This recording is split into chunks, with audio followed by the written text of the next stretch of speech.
On your sides, Christine Lazar joins us now to show us who he targeted and how he got them to open their wallets. And I have to say, this is very eye-opening. I found it so interesting to talk to someone who's, a reform scammer.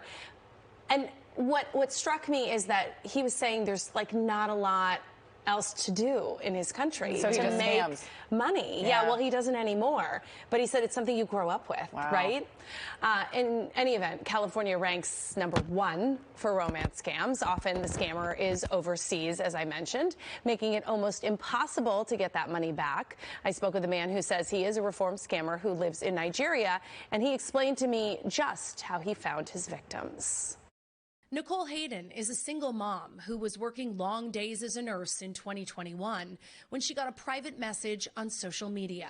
And I opened it up and he just started talking, saying hi, asking me, where I lived, what I did, basic, normal conversation. The conversation took off and Nicole was smitten until her new online beau made it clear he wanted her money. And he had said that his mother was sick and that he was going to blackmail me if I didn't send him $6,000. Nicole was another victim of a romance scam. I remember where I was sitting when I realized it.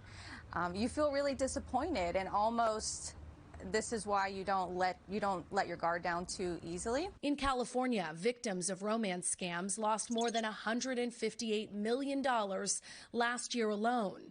This man, who asked us not to use his real name, so we'll call him James, refers to himself as a reformed scammer who preyed on women looking for love. What would you tell these women? How did you get them to give you money? I start friendships with them, and I make them fall in love.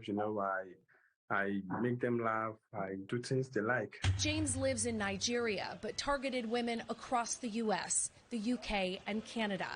He says he would scour dating sites and social media profiles looking for middle-aged women, preferably those who were divorced because they were often lonely and more vulnerable. James says he would spend up to 10 hours a day wooing them online. I make them think about me before they sleep. I make them think about me when they wake up. James says he used photos he found on the internet of American military and posed as a serviceman. The scam was quick. The women often fell hard and fast. It takes me about, I would say, 3 to 4 days. James's life changed after he got his biggest payday. She gave me over $20,000, and at some point she became sick. She became depressed. She really wanted to know who I really was because she figured out I was criminal, and I felt this kind of guilty conscience. At age 21, James stopped scamming, but he says it's a common profession in Nigeria, where unemployment is high and wages are low. The truth is, it is common, it's a common thing. You grow up knowing about it. Even with a college degree, James says the average salary in Nigeria is $100 to $200 a month.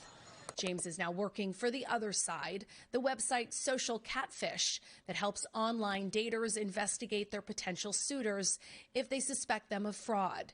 He says the best way to protect yourself is to never engage with someone who won't video chat or meet in person. And if anyone asks you for money online, chances are their intentions are not sincere. And I also think that women need to know that they are enough for somebody and that their love doesn't have to be bought. James said he would request money via PayPal, Zelle, Venmo, even gift cards, which means once his victims sent him the money, they would rarely get it back. It's so interesting to hear that perspective and to see where it comes from and the roots of why they need this money and do these things for the money. And then it's also really heartbreaking to see these women who are smart, educated, normal women who just are looking for love. I know, and I mean, as he said, he looks for people who are lonely.